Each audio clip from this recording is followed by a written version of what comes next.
الرحیم نحمدہ و نصلی علی رسولہ الکریم۔ صبح سے آپ تشریف فرما ہیں۔ آج کا پروگرام ہمارا کئی نشستوں پر مشتمل ہے۔ اس میں ناظرہ نورانی قاعدہ پڑھانے کا طریقہ، ناظرہ پڑھانے کا طریقہ، حفظ پڑھانے کا طریقہ اور حفظ کے بعد دور کرانے کا طریقہ، یہ آج کے پروگرام کے اہم موضوعات ہیں۔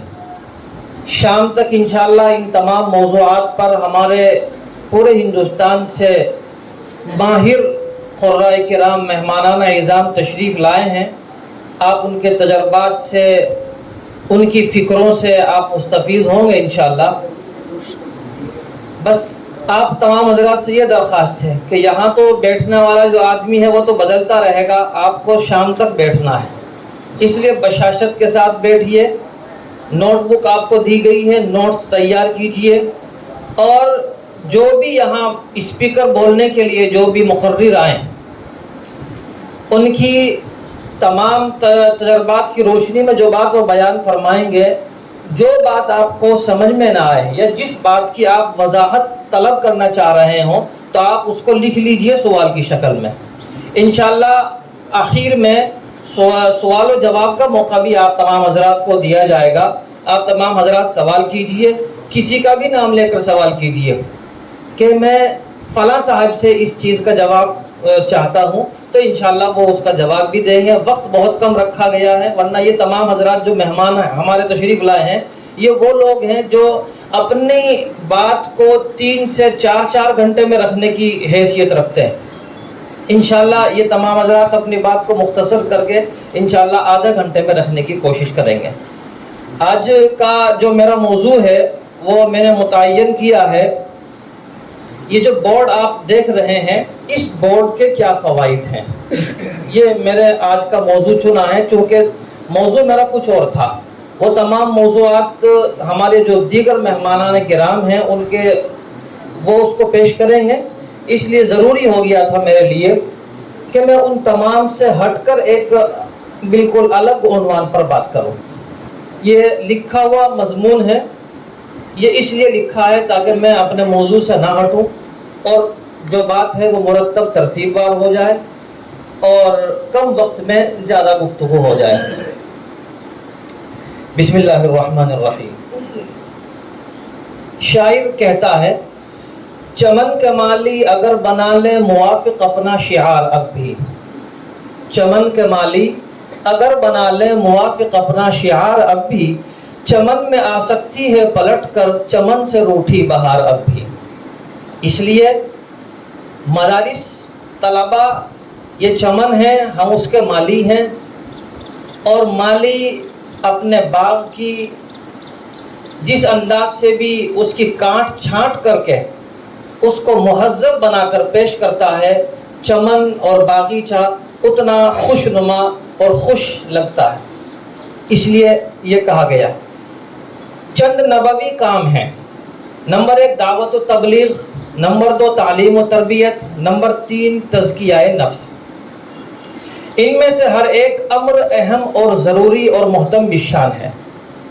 بڑے خوش نصیب ہیں وہ لوگ اور وہ بندے جنہیں اللہ تعالیٰ نے ان کاموں کے لیے منتخب کیا، اور اس سے بھی زیادہ خوش نصیب ہیں وہ لوگ جو ان نعمتوں کا شکر ادا کریں۔ اور شکر یہ ہے کہ ان ذمہ داریوں کو بوجھ سمجھ کر نہ کیا جائے، صرف خانہ پوری نہ کی جائے، بلکہ اپنی صلاحیت اور استعدادیں استعمال کر کے اور اپنے آپ کو کھپا کر ان ذمہ داریوں کو پوری کرنے کی انتھک کوشش کی جائے۔ آج کا جو موضوع ہے، بس میں اپنے اسی موضوع پر رہتا ہوں۔ اللہ تبارک و تعالی قرآن کریم میں پہلی سورت، پہلی آیت جب نازل ہوئی تو اقرا سے نازل ہوئی، اقرا بسم ربک الذی خلق، پڑھیے۔ آگے اسی جگہ ارشاد فرماتے ہیں اسی سورت میں، الذی علم بالقلم، جس رب نے قلم سے لکھنا سکھایا، یعنی وہ اللہ عز و جل بڑا کریم ہے جس نے تمام انسانوں کو لکھنا سکھایا۔ حضرت عبداللہ بن عمر رضی اللہ عنہما فرماتے ہیں کہ رسول کریم صلی اللہ علیہ وسلم نے ارشاد فرمایا کہ علم کو قید کر لو۔ 2 چیزیں ہیں، ایک قلم، ایک بورڈ۔ تو قلم کیا چیز ہے اس کی بھی وضاحت اور بورڈ کیا چیز ہے اس کی بھی وضاحت. ارشاد فرمایا کہ علم کو قید کر لو. میں نے عرض کیا یا رسول اللہ اسے قید کرنا کیا ہے؟ ارشاد فرمایا علم کو لکھ لینا اسے قید کر لینا ہے. آگے اللہ تعالیٰ ارشاد فرماتے ہیں علم الانسان ما لم یعلم، یعنی اللہ تعالیٰ نے انسان کو قلم کے ذریعے وہ سکھایا جس کو انسان نہ جانتا تھا، جس سے انسان لا علم تھا. انسان کی بہت بڑی فضیلت یہ ہے کہ وہ صاحب علم ہے. اللہ تعالیٰ نے اس پر یہ مہربانی فرمائی کہ اسے قلم کے استعمال کا طریقہ سکھایا جس سے علم کی وسیع پیمانے پر اشاعت ہو سکتی ہے. اللہ تعالیٰ انسان کو علم اور کتابت کا ذریعہ الہام نہ کرتا تو انسان کی علمی قابلیتیں سمٹ کر رہ جاتی اور محدود ہو جاتی. علم بالقلم، تخلیق انسانی کے بعد انسان کی تعلیم کا بیان ہے، کیونکہ تعلیم ہی وہ چیز ہے جو انسان کو دوسرے تمام حیوانات سے ممتاز اور تمام مخلوقات سے اشرف و اعلیٰ بناتی. تعلیم کی دو قسمیں، زبانی تعلیم جیسے عام طور سے ہماری درسگاہوں کا اس وقت انداز ہے، زبانی تعلیم. دوسرے تعلیم بذریعہ قلم و تحریر.